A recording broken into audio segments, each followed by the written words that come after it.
Okay guys, welcome back to week 6 of the Actual Vision time trial community event. This week the time trial taking place at the circuit, the Algarve circuit, and we're driving a GT3 car. It's the Acura Nsx GT3 car. First time I've ever visited this track again. I have played the track on a different game, but it was only in reverse. I played it on, it was on Grid Autosport. I actually prefer the layout in reverse than I do forward, but it's still a very good track. Very technical track. You've really got to get the angles into the corner sorted. It's a real tough track with some real difficult corners. I'll point some of them out when we go through the slow motion guide. I learnt the track in about an hour and a half, I think it was. It took me to get myself to a point where I could start pushing the car a bit, and then I pushed the car for about another hour and a half in a time trial session and tweaking the setup here and there. Again, it's very much a base setup just to give yourselves a chance of putting in a fast time. I think I've got the setup okay. I'm not too sure how it will perform in terms of racing. I'd need to obviously alter stuff like vents again and radiator for race distance, etc. But it felt okay. You've got to be a little bit careful on some corners as the back can go. I'm not a massive fan of this GT3 car.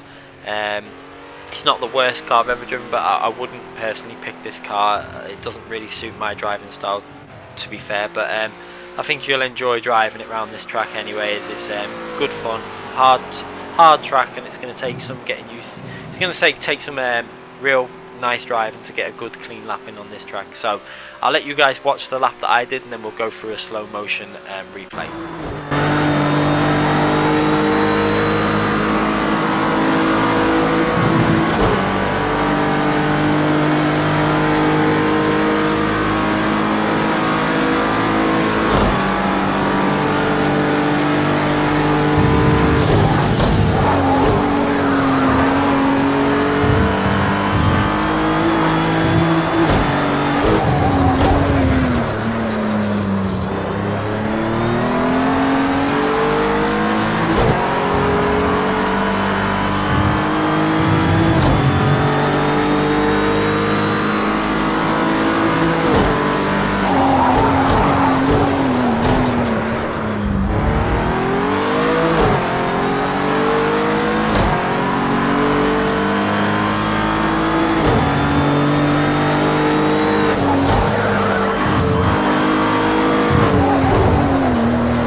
So we're going to go through the guide very quickly now.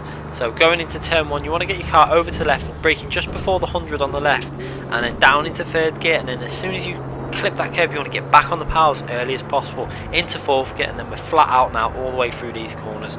And then as soon as you get in the car pretty much straightened up now, you're going to see there into fourth gear, and then back down to third gear, and then back down to second gear, and then skim the apex as much as you can. You want to get a wide entry from that corner using some of the curb on the left, and then working the car back over to the right hand side as quickly as possible without getting oversteer, and then into third gear. Be careful on the throttle here. You may need to give it a little 3 to 4% lift off the throttle just to stop the car spinning. You can see that it nearly went with us there, but we did give it a little very slight lift. Nothing massive though, because you will lose out too much if you do a massive lift. Then going down into the tight hairpin, you hit the crest of the hill into fifth gear, and then as soon as you're at the top of the crest hill, you're going to hit that brakes really hard, down into third gear, then second gear, and then first gear as we approach the apex. I like to take this corner really tight, don't like to take a wide entry. I take it nice and tight and get on the power as early as we can.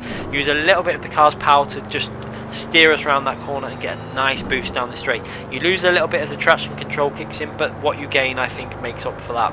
Then going into the curb on the left hand side, Using again, we're going to go to the side of the curb now on the left and then attack this curb into in third gear, and then you can see we go into fourth gear briefly just before we go back down to third gear there, second gear, and then attack this apex really nicely. You want to just skim the apex that curb and be careful not to put too much power down. You can see the car wanted to just loosen up on the rear. We had to be careful of that. We were ready for it though, as I knew it did that sometimes.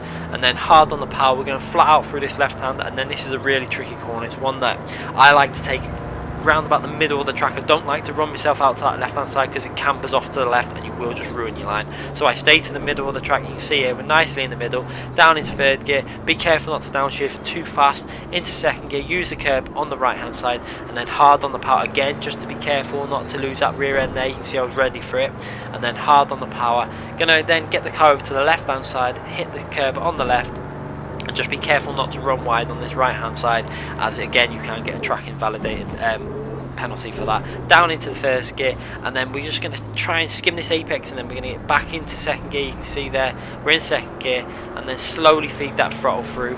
I'm sorry, we didn't go into first gear there, I think we stayed in second gear there. And then again, this corner's another tricky one. You want to get nice and tight on this apex. We didn't do these corners perfect. I tried to get on the power a little bit too early. I can see the rear's trying to give up on me. I keep the power down, and again we were very lucky to get away without a track penalty at this point. We did slightly run that rear tyre over the white line, but we got away with it. And then attack this corner. This is a really tricky corner again. You got to try and get it in tight to the apex, but if you slightly miss it, like we did there, you can see the car's understeering. We're keeping the power down and we get away with it, although we did lose maybe a tenth or so just on that corner there, and probably a tenth on the previous corner.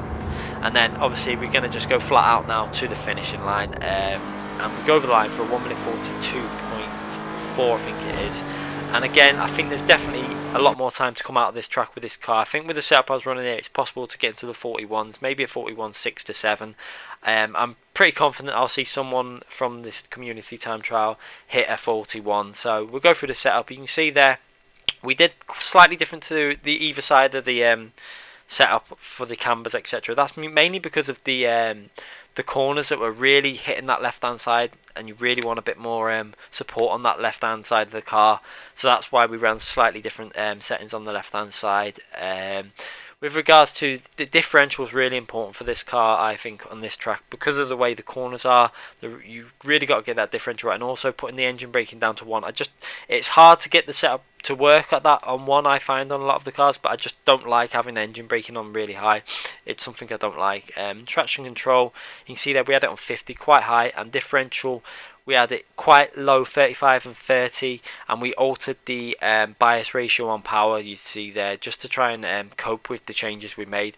I feel like we've got it close to being good. I think if this was a league race, I'd probably spend a bit more time on this. You see, I'd work on the setup every day in a race situation, and we'd get it a lot more closer to how I'd want it. But I think overall as a base setup, it's going to work well, and it's going to be able to get you a reasonably good lap. You should be able to push this setup into a 41, I think. Okay guys, I'll let you have a little watch of the replay in full speed so you can see some of the angles into the corners. Hope you've enjoyed the video. Make sure you sub the channel if you've enjoyed the video. Make sure you click the like button if you've enjoyed it. Thanks again for watching.